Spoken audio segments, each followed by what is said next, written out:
महाराजांची भक्ती करत असतो त्यावेळी आपण देह अभिमान शून्य होतो. देह अभिमान शून्य होतो म्हणजेच काय होते, देहाकडे जास्त लक्ष आहे, आपल्याला त्रास होत आहे, बसतो आहे, माझं मन त्यामध्ये लागत नाही, हा झाला देह अभिमान.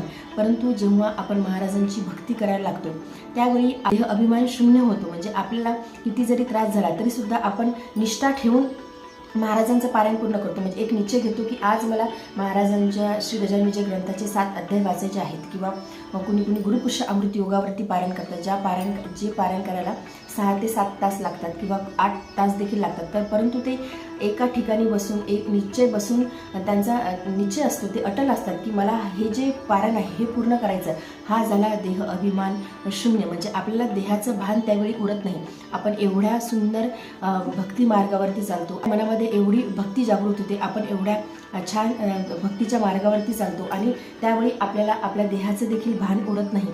ही झाली खरी भक्ती, ही झाली एकनिष्ठ महाराजांच्या चरणी केलेली भक्ती किंवा महाराजांना समर्पित होऊन केलेली भक्ती. आणि ही भक्तीच आपल्याला तारणार आहे. यामुळेच महाराजांची प्राप्ती आपल्याला होणार आहे.